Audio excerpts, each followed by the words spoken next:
الكتف، لأن كون كان صور عادية الإنسان ما غينتبهش ليها. عطات واحد فكرة أخرى جديدة، هي بسيطة ولكن عميقة.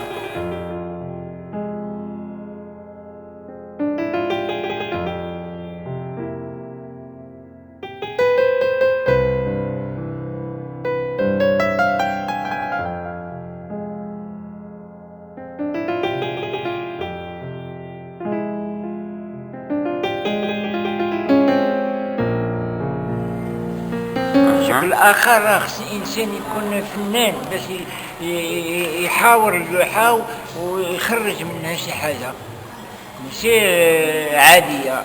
ما كون كانت عادية بحال المصور صورها وحطها، دخلت عليه واحد التقنية، هذيك التقنية هي اللي وضعتها أنا، والوضع ديال العمل ديالها صعب، ماشي سهل باش تسيب واحد اللون على واحد الصورة يمكن تضمحل في ساعتها، ولكن هناك تقنية عندها شي أشياء أخرى ما بغات تخرجها تشوف هاد الضربات هادو ناجحين ولا لا. وهذا الفن تنويع. انت تشوف التجريدي كل واحد تيدير التجريدي كيف بغا، ما عندوش قواعد، عندنا احساسات. الاحساسات هي اللي تنقلبوا عليها، هي اللي تيكون تما تيعيش. الضربات مختلفة، والشيء اللي كون درتهم قويين، الوان قويه غيموت وتموت. عطاتها الخياليه، عطاتها تموجات، اللوحات تموجات. هذيك التموجات هو اللي بها انفعالات. عندها تقنيه داخليه ما يمكن هي راه عارفاها بس صوبتها، انا ما يمكنش نحددها لها، هي عارفه الطريقه ديالها وعارفه، ولكن من عطاتها شكل اخر عطات ابداع جديد.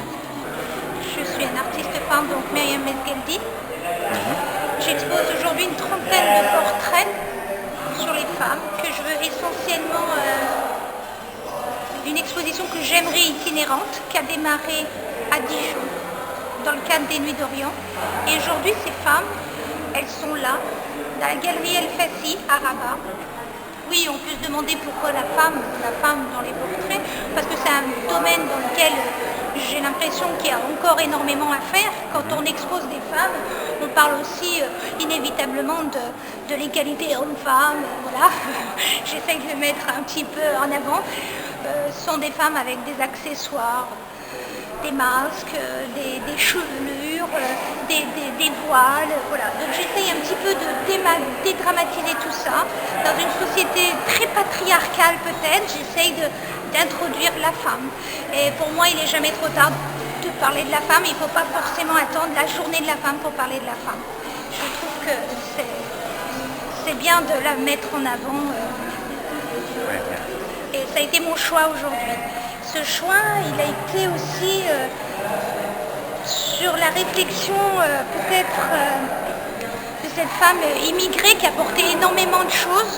La plupart des femmes, ce sont des femmes qui se sont portées volontaires, ce sont des femmes qui existent, qui travaillent en France dans différents corps de métier, et elles se sont portées volontaires pour donner un petit peu d'elles. Et moi, j'ai essayé de retranscrire une émotion. Ce travail, c'est énormément d'émotions, de travail bien sûr, mais c'est aussi, comment dirais-je, des femmes libres que j'ai pas voulu mettre sur châssis. Donc ça, c'est quelque chose de nouveau. Je les ai mis en dehors du châssis. Je les ai laissés un petit peu comme on travaille sur de la peau. Voilà. Donc on est sur un travail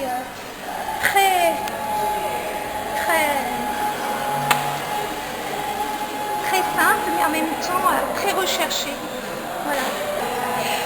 Dans ces portraits, c'est vrai qu'elles ne sont pas nombreuses à sourire. Il y en a peut-être une seule qui sourit. C'est une dame d'un certain âge et on ne sait pas dire pourquoi vraiment elle sourit.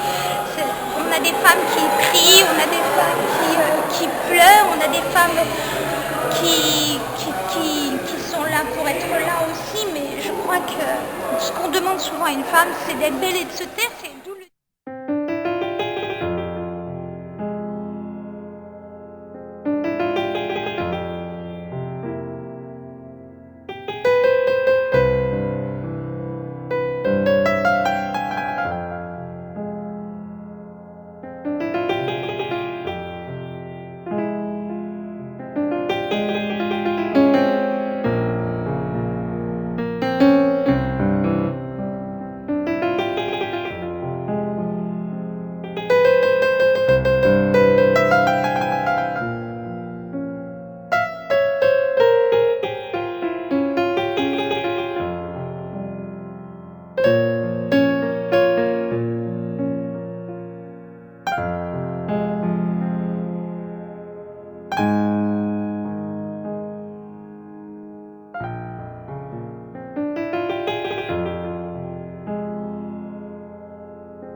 J'ai toujours eu besoin de peindre. J'ai peint sur les moutons, j'ai peint sur la migration. Aujourd'hui, c'est les femmes. Tout est prétexte à peindre à partir du moment où je me sens préoccupée et intéressée par le sujet. Maintenant, c'est vrai que souvent on me dit pourquoi la femme, pourquoi ces portraits, pourquoi pas. Peut-être que, encore une fois, je vais me répéter, mais peut-être que sois belle et tais-toi, peut-être qu'il faut que certaines femmes soient belles et ne te tais pas, peut-être que c'est ça. Pourquoi leur tristesse, peut-être un peu de moi en elle en moi. Je crois que dans chaque individu, il y a un peu de tout ça. Et que dans ce travail, il y a bien sûr l'émotion elle passe par le rire quand on a la parole, mais quand on a aussi... quand on est dans son atelier, qu'on s'isole, qu'on a la personne en face de soi, et ben, on tombe vite dans la mélancolie, on sonde les gens et quand on les sonde, et ben, cette part un peu cachée, elle est peut-être moins rigolote et c'est important de la mettre en lumière et aujourd'hui je l'ai mise en lumière. J'ai exposé en Europe, aux États-Unis, en Allemagne, enfin un peu partout. Pour moi c'était très important d'exposer au Maroc. Et Rabat, c'était un bon point de départ. Je suis née donc en France en 1971, Ardèche. Et cette double culture, pour moi, ce double attachement, à la fois au Roquefort et à la Harira, et ben ça fait aujourd'hui ce que je suis. Ça fait aujourd'hui ce travail de mixité, de mélange, ce travail que... En France, on trouve un peu trop oriental, ici on trouve un peu trop moderne, mais c'est mon travail, voilà. Donc j'espère que la femme sera comprise dans cet état-là et qu'elle sera... Soyez sûr qu'il sera honoré. Merci. Eh bien, merci à vous. Et merci beaucoup.